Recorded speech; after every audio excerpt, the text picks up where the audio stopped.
Assalamualaikum warahmatullahi wabarakatuh. Di sini kami dari kelompok 3 yang beranggotakan Nur Fatimatu Zahra, Rizal Faturahim Fikri, dan Ulfa Nur Aisyah akan menjelaskan tentang aliran Mu'tazilah dan konsep ajarannya. A. Pengertian Mu'tazilah. Secara harfiah, Mu'tazilah berasal dari kata i'tazala, berarti terpisah atau memisahkan diri, yang juga memiliki arti menjauh atau menjauhkan diri atau juga mengasingkan diri. Mu'tazilah adalah salah satu aliran teologi dalam Islam yang dapat dikelompokkan sebagai kaum rasionalis Islam. Sedangkan arti dalam teologi itu sendiri adalah ilmu pengetahuan yang berkaitan dengan Tuhan. Kaum Mu'tazilah merupakan sekelompok manusia yang pernah menggemparkan dunia Islam selama lebih dari 300 tahun akibat fatwa-fatwa mereka yang menghebohkan. Selama waktu itu pula, kelompok ini telah menumpahkan ribuan darah kaum muslimin, terutama para ulama ahlu sunnah yang bersikuku dengan pedoman mereka. B. Sejarah kemunculan Mu'tazilah. Sejarah munculnya aliran Mu'tazilah oleh para kelompok pemuja dan aliran Mu'tazilah tersebut muncul di kota Basra atau Irak pada abad kedua Hijriah tahun 105 sampai 110 Hijriah, tepatnya pada masa pemerintahan Khalifah Abdul Malik bin Marwan dan Khalifah Hisham bin Abdul Malik. Pelopornya adalah seorang penduduk Basra, mantan murid Al-Hasan Al-Basri yang bernama Wasil bin Atta Al-Mazuni Al-Ghazal. Kemunculan ini adalah karena Wasil bin Atta berpendapat bahwa muslim berdosa besar, bukan mukmin dan bukan kafir yang berarti ia fasik. Imam Hasan Al-Basri berpendapat mukmin berdosa besar masih berstatus mukmin. Inilah awal kemunculan paham ini, dikarenakan perselisihan tersebut antar murid dan guru. Dan akhirnya golongan Mu'tazilah pun dinisbahkan kepadanya, sehingga kelompok Mu'tazilah semakin berkembang dengan sekian banyak sektenya. Kemudian, para dedengkot mereka mendalami buku-buku filsafat yang banyak tersebar di masa Khalifah Al-Ma'mun. Maka sejak saat itulah, manhaj mereka benar-benar diwarnai oleh manhaj ahli kalam atau yang berorientasi pada akal dan mencampakkan dalil-dalil dari Al-Quran dan As-Sunnah. Tokoh-tokoh aliran Mu'tazilah. 1. Wasil bin Atta. Wasil bin Atta Al-Ghazal adalah pendiri aliran Mu'tazilah, sekaligus sebagai pemimpinnya yang pertama. Ia pula yang terkenal sebagai orang yang meletakkan prinsip pemikiran Mu'tazilah yang rasional. 2. Al-Alaf. Nama lengkapnya adalah Abdul Huzail Muhammad bin Al-Huzail Al-Alaf. Ia sebagai pemimpin Mu'tazilah kedua di Basrah.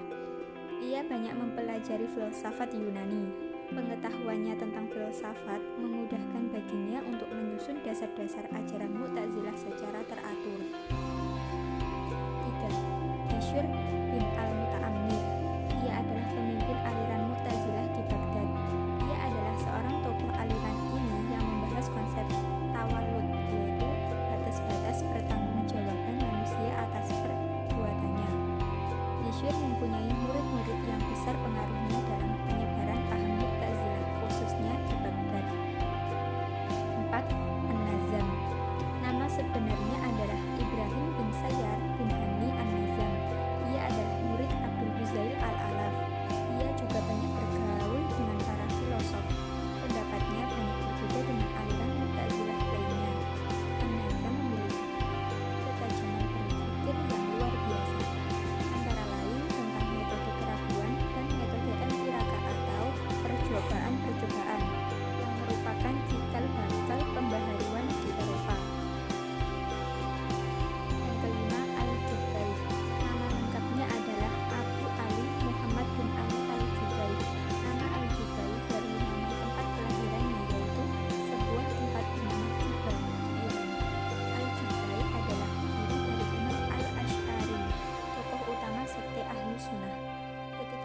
Az-Zamakhsyari keluar dari jajaran Mu'tazilah dan menyerang pendapatnya, dia menanggapi tafsir Al-Quran yang diambil oleh Az-Zamakhsyari Al-Jubai dan putranya Abu Hashim Al-Jubai merefleksikan akhir dari kejayaan Mu'tazilah.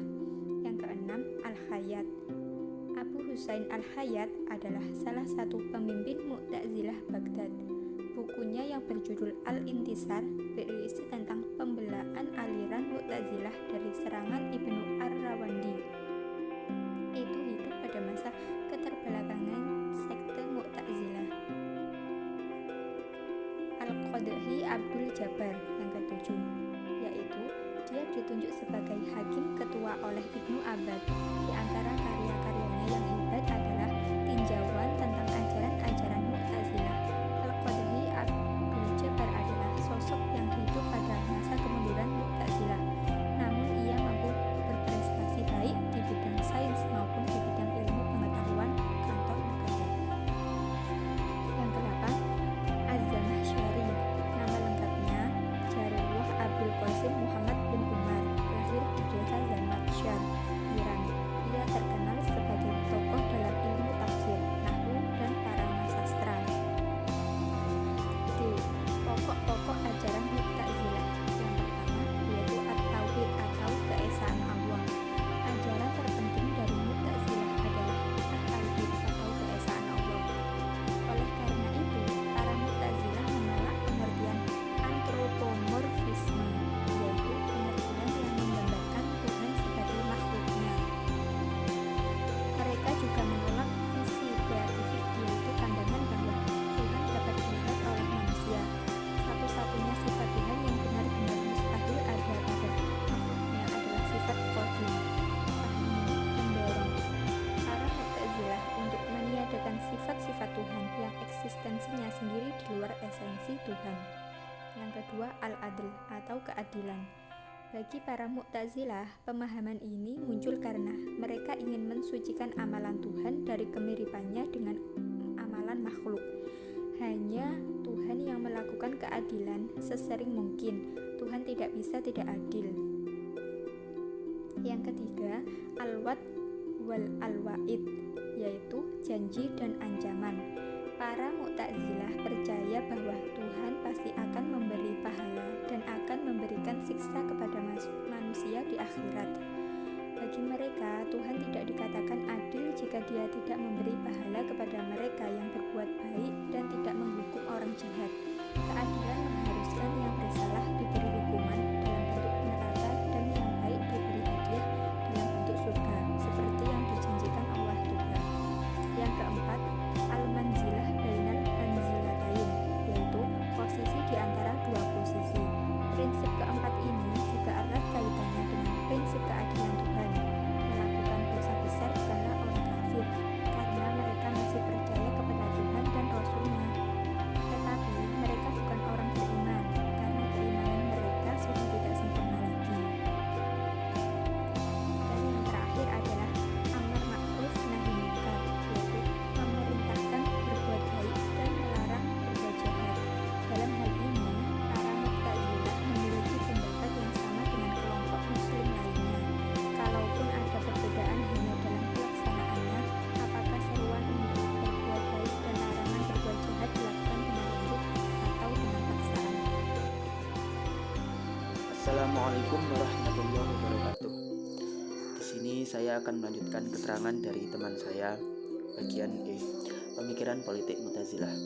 Kelompok Mu'tazilah pada awalnya merupakan gerakan atau sikap politik beberapa sahabat yang gerah terhadap kehidupan politik umat Islam pada masa pemerintahan Ali, dengan terjadinya konflik dalam internal umat Islam mengenai pengangkatan khalifah yang keempat. Penamaan kelompok ini, yaitu kelompok Mu'tazilah, baru terjadi pada saat terjadinya perbedaan-perbedaan antara pendapat Wasil Ibnu Atha dengan gurunya Hasan al-Basri pada abad ke-11 Hijriah tentang penilaian orang yang berbuat banyak dosa, atau dalam referensi lain disebutkan orang yang berbuat dosa besar. Kelompok Mu'tazilah selanjutnya berkembang menjadi sebuah aliran teologi rasional. Akan tetapi sesuai dengan situasi dan perkembangan saat itu, pemikiran Mu'tazilah merambah ke lapangan siasa. Hal ini dapat dilihat dari tokoh mereka Abdul Al-Jabbar yang berbicara tentang khalifah. Ia berpandangan bahwa pembentukan lembaga khalifah bukanlah kewajiban berdasarkan syar'i, karena nas tidak tegas mempermasalahkan untuk membentuk suatu negara. Dan As-Suyuti menambahkan dalam karangannya, melainkan atas dasar pertimbangan rasio dan tuntutan muamalah manusia. Abdul Al-Jabbar menempatkan kepala negara pada posisi yang sama dengan umat Islam lainnya. Menurutnya, kepala negara bukanlah sosok yang luar biasa, sebagaimana pandangan Syiah atau pendapat Sunni yang lebih mengutamakan suku Quraisy untuk menduduki kepala negara. Menurutnya, kalangan manapun dan siapapun boleh menjadi kepala negara asalkan dia cakap dan dia mampu mengemban amanah tersebut. Dan kepala negara ditentukan berdasarkan pemilihan umat Islam itu sendiri. Yang poin F, corak politik kaum Mu'tazilah. Seperti yang saya jelaskan tadi di atas, Mu'tazilah lahir pada akhir masa kekuasaan Bani Umayyah. Ketika Hasan Al-Basri ditanya untuk memberikan pendapat tentang suatu masalah yang menjadi pertentangan antara kaum Khawarij dan kaum Murji'ah. Kontroversi ini berhubungan dengan dosa besar yang dilakukan oleh seorang mukmin. Murid Hasan Al-Basri asal Persia yaitu Wasil ibnu atau Al-Ghazal menjawab bahwa orang yang semacam ini tidak termasuk orang kafir, tetapi akan berada di derajat antara keduanya, manzilah baina al-manzilatin. Adapun intisari pandangan-pandangan politis mereka ialah yang pertama, menunjuk dan menetapkan seorang imam. Menurut mereka adalah wajib menurut syariat, tapi ada pula sebagian dari mereka menganggap bahwa secara mutlak tidak harus ada seorang imam, sehingga apabila umat sendiri dapat menegakkan dasar-dasar keadilan, maka penunjukan seorang imam adalah perbuatan yang sia-sia dan tidak perlu. Jadi apabila ada di antara kaum mereka itu sendiri yang mengetahui tentang dasar-dasar keadilan, maka menunjuk seorang imam itu adalah hal yang sia-sia, karena sudah ada yang tahu. Dan yang kedua, pemilihan umum diserahkan kepada umat, dan imamah tidak sah kecuali dengan pemilihan umat. Umat dapat memilih seorang. Yang ketiga, umat dapat memilih seorang dari kalangan kaum muslimin yang dianggap paling baik dan paling memiliki keahlian tanpa terikat dengan persyaratan apakah ia seorang Quraisy atau bukan, atau apakah ia seorang Arab atau seorang Ajami. Yang keempat, tidak boleh bersolat di belakang seorang imam yang fajir, yaitu orang yang pernah melakukan dosa keji, terutama zina. Dan yang kelima dan yang terakhir, amar ma'ruf nahi mungkar, itu termasuk prinsip-prinsip asasi mereka juga. Sekian dan terima kasih. Apabila ada kurang lebihnya mohon dimaafkan, karena kita juga sama-sama belajar. Wabillahi taufiq wal hidayah. Wassalamualaikum warahmatullahi wabarakatuh.